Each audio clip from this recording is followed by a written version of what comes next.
Right before the founding and establishment of NASA, there was a significant historical event that holds the key to understanding the reason behind their lies and the signing of the UN Treaty on Antarctica.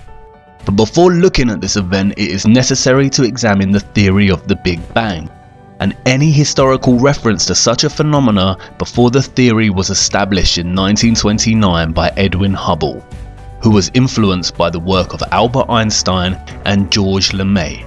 When tracing the beliefs and theories on the origins of the world we inhabit through history, I discovered various creationist tales, primarily of similar nature to the Abrahamic view of creation. I also encountered various works of philosophers and scientists such as Aristotle, Immanuel Kant, Johannes Kepler and Isaac Newton that proposed a theory of the infinite nature of the universe.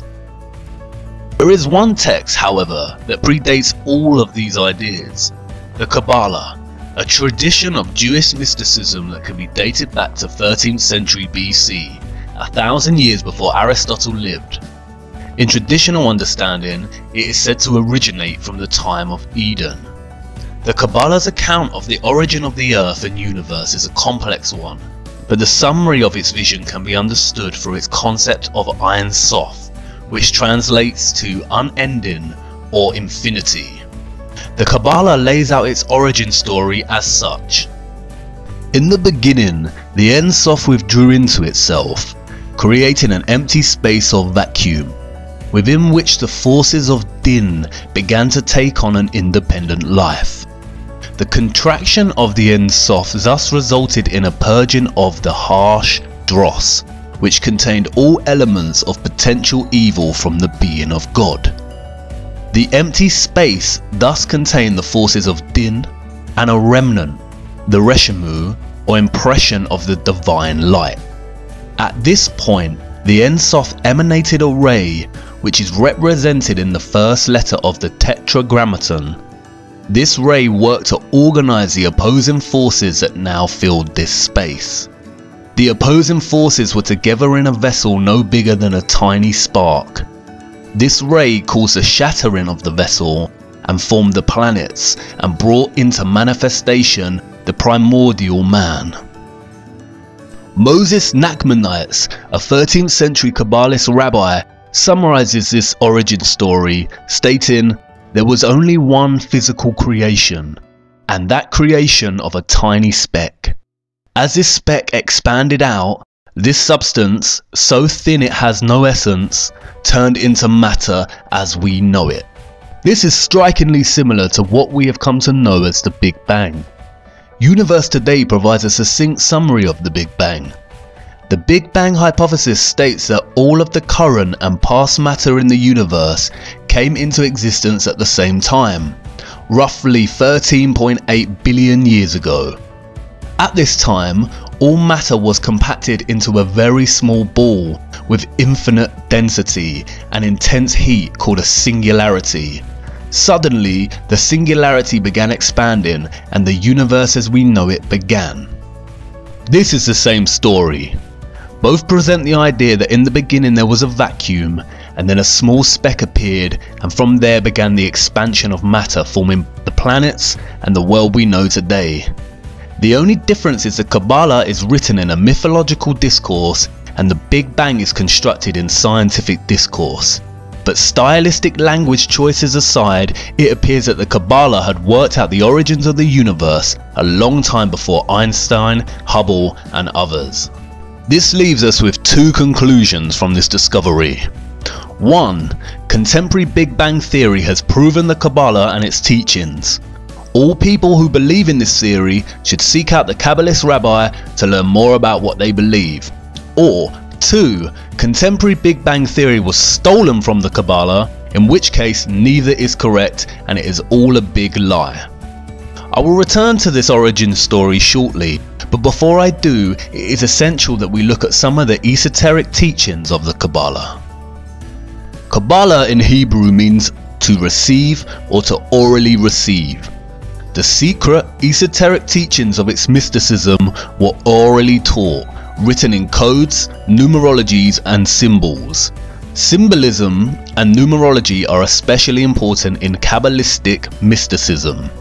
Many books of the Kabbalah are extremely cryptic in nature, especially the Book of Zohar, which translates as splendor, and the Book of Bahir, which translates as illumination.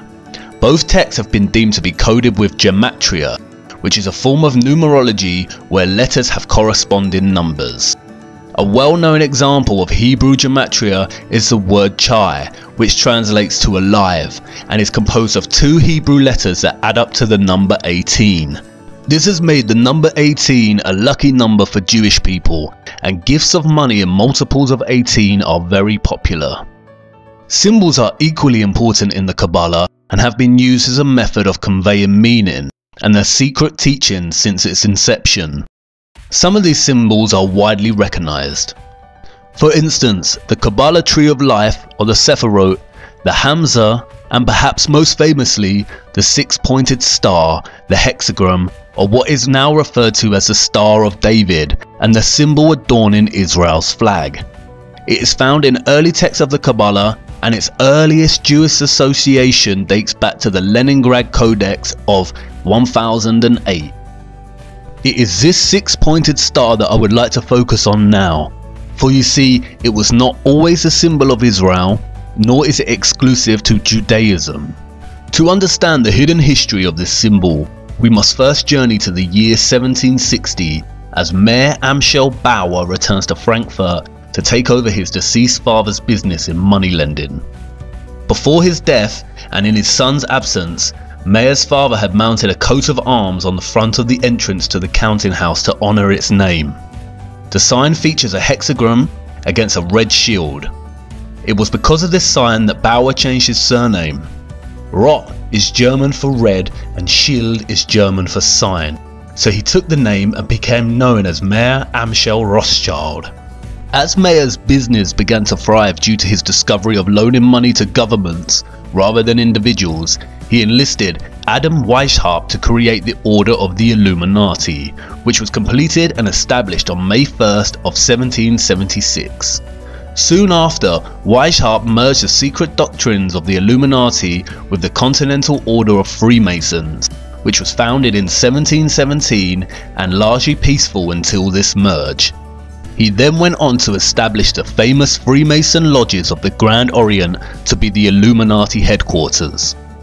In establishing this order, Weishaupt recruited 2,000 followers, including the most intellectual men in the arts, education, science, finance and industry.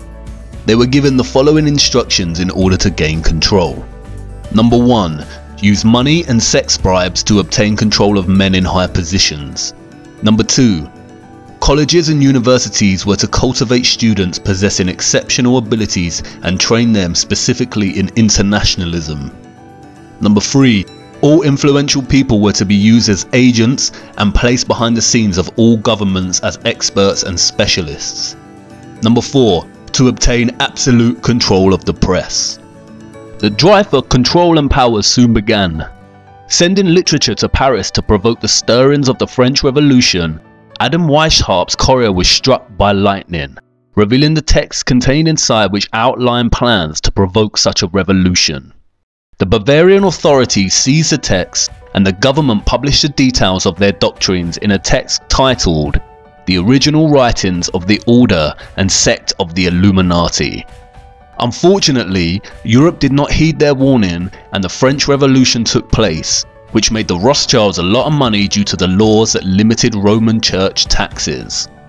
In 1798, John Robinson, one of the leading intellectuals of his time and professor at Edinburgh University, published a book, Proofs of a Conspiracy Against Religions and Governments of Europe, carried on in the secret meetings of Freemasons, Illuminati and secret societies. Again, no one heeded Robinson's warning. In 1812, Mayer Rothschild died and laid out specific laws for the House of Rothschild, which are 1. Only males will enter the business, 2. Intermarry to preserve fortune, and 3. The eldest son of the eldest son is to become the head of the family. After his death, Mayer's children left Frankfurt and established banks in all major European cities. Nathan Rothschild moved to London at 21, where he established a banking house. During the Napoleonic Wars, the 5 Rothschild brothers worked to provide gold to both Wellington's army through Nathan in England and Napoleon's army through Jacob in France, thus establishing a formula they would retain until the present day. Exactly this: fund both sides of each war and become rich in the process and aftermath.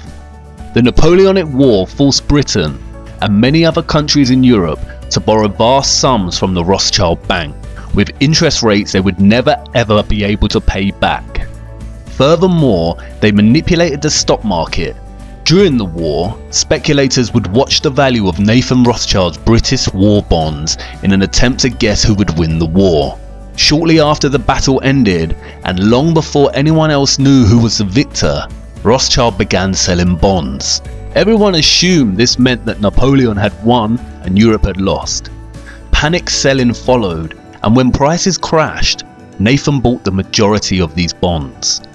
The ownership of such high value bonds meant that the Rothschilds literally owned the Bank of England. From that moment onwards, the interests of the British Crown and the Rothschilds became so entwined that the Rothschilds were given titles of nobility. Nathan famously said, "I cared not what puppet is placed upon the throne of England to rule the empire on which the sun never sets. The man who controls Britain's money supply controls the British Empire, and I control the British money supply." The Rothschilds used their control of the Bank of England to replace the method of shipping gold from country to country, and instead used their European banking network to establish a system of paper debits and credits, the same system we use today. At the end of this period, the Rothschild family controlled half the wealth of the entire world. During the 19th century, the Rothschilds took control over the financial operations of the Catholic Church worldwide and began setting up their banks in the United States. They also began to gain control in other areas of industry. In 1862, the Rothschilds used one of their own, John D. Rockefeller, to form an oil company called Standard Oil, which went on to dominate all competition and was funded to prominence by the Rothschilds. The Rockefellers would go on to lead oil, establish Big Pharma, and own all the major education systems, colleges in the United States. The Rothschilds' power and influence grew through the tentacles of each industry as planned with the establishment of the Illuminati. Towards the end of the 19th century, and before establishing their major dominant banking presence in the United States, the Rothschilds founded the Zionist Congress to promote Zionism, a political movement with the sole aim of moving all Jews into a singular Jewish nation state, and arranged its first meeting in Munich. The meeting was chaired by Theodor Herzl, who later stated in his diary, "It is essential that the sufferings of Jews become worse. This will assist in realization of our plans. I have an excellent idea. I shall induce anti-Semites to liquidate Jewish wealth. The anti-Semites will assist us thereby in that they will strengthen the persecution and oppression of Jews. The anti-Semites shall be our best friends." The youngest son of Jacob Rothschild also visited Palestine during this time and supplied funding to establish the first Jewish colonies there. The Rothschild plan to establish Israel and its own Rothschild-owned country was underway, but it would not be until many years later that that plan came to fruition. Notice the hexagram on the flags at the Zionist Congress. In 1910, plans were underway in the United States to set up the Rothschild centrally owned bank, the Federal Reserve. The plans for a United States central bank were met with strong opposition from some of the wealthiest figures of the time. The three most important and powerful opponents were Benjamin Guggenheim, Isidor Straus, the head of Macy's department stores, and John Jacob Astor, one of the wealthiest men in the world and good friend of genius inventor Nikola Tesla. Their total wealth at that time was $500 million. By today's standards, that would amount to nearly $11 billion. The opposition did not last long, however. Conveniently for the Rothschilds, all three powerful opponents died aboard the Titanic when it sunk in 1912. Coincidentally, it was the Illuminati puppet J.P. Morgan who funded and built the Titanic, and who was also extremely keen to establish the Federal Reserve. He cancelled his ticket on the Titanic at the last minute. Congressman Charles Lindbergh said the following after the Federal Reserve Act was passed in 1913.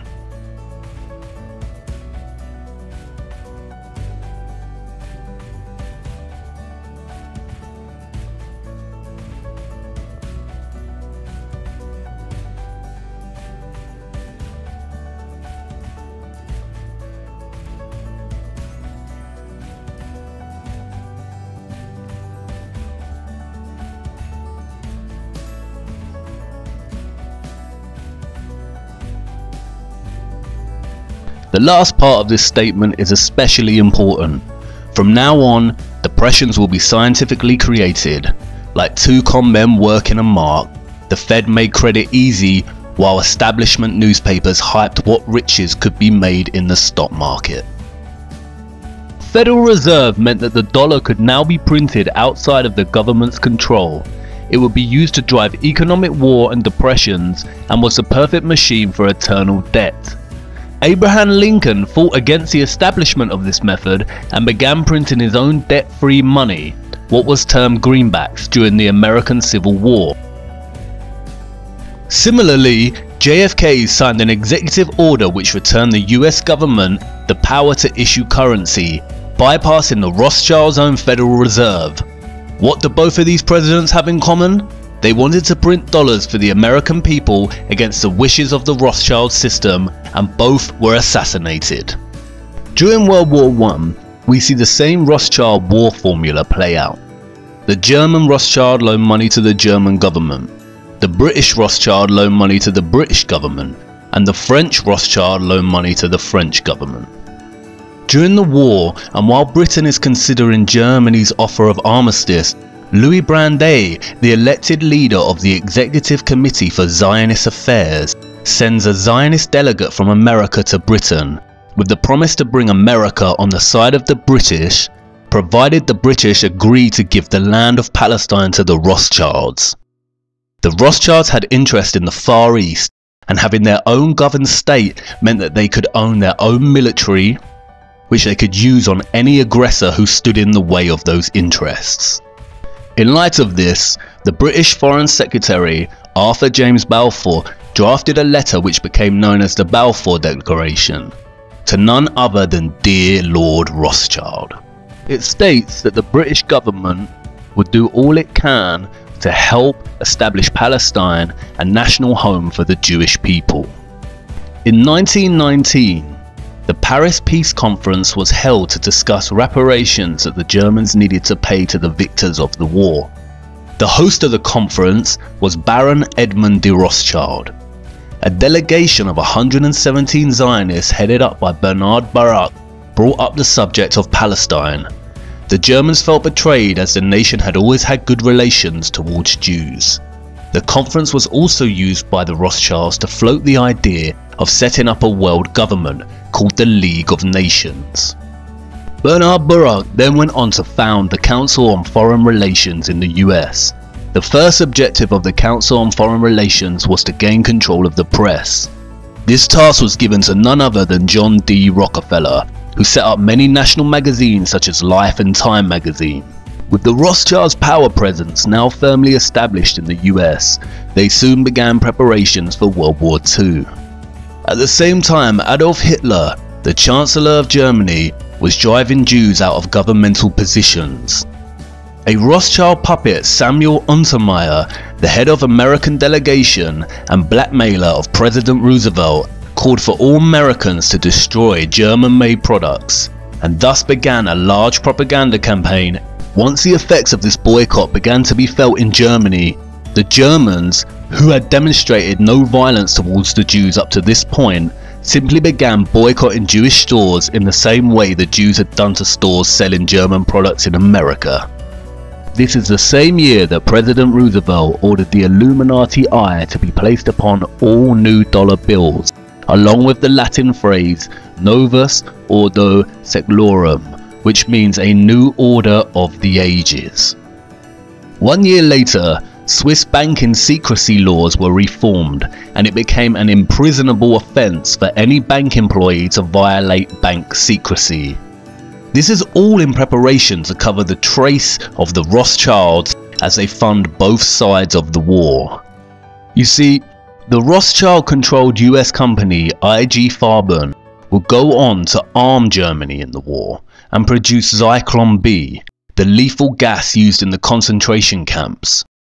The Rothschilds also financed American IBM, which provided the supply machines to the Nazis to produce the punch cards to help organize and manage initial identification and expulsion of Jews, the confiscation of their property, and their eventual extermination.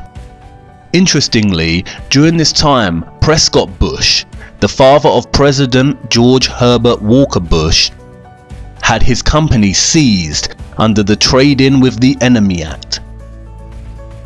He was funding Hitler from America while American soldiers were fighting against the Germans. The Rothschilds' connection to Hitler may be more understated than initially realized. As Hans-Jürgen Kohler's Inside the Gestapo states, Adolf Hitler's grandmother Maria was a servant at the Rothschild mansion. You see, the war was very choreographed and had nothing but the Rothschilds' interests in mind. As Zionist Isaac Greenbaum in a speech to the Zionist Executive Council put so succinctly, "One cow in Palestine is worth more than all the Jews in Poland." This piece of propaganda was to scare Jewish survivors into believing their only place of safety was Israel. At the end of the war, in 1945, the Rothschilds not only profited significantly financially, but their vision of a League of Nations came to fruition with the establishment of the United Nations. The British had stated that there would be no more immigration of Jews to Palestine in order to protect the Palestinians, but after the Second World War, the British transferred control of Palestine to the United Nations. The United Nations divided Palestine into two states, one Zionist and one Arab, with Jerusalem to remain as an international zone to be shared by all religious faiths. In the years that followed, the Israelis launched a series of military assaults on the Arab Palestinians, causing a mass exodus. The Israeli secret intelligence agency, the Mossad, was formed. Its motto is, "By way of deception, thou shalt do war." In 1948, the Rothschild bribed President Harry S. Truman with $2 million, which they gave him on his campaign trail, to recognize Israel as a sovereign state. The flag of Israel was soon revealed, which is none other than a blue version of the Rothschild red hexagram. And this is where the story just begins. Follow me to part 6 so we can take a look at the true meaning of this six-sided star.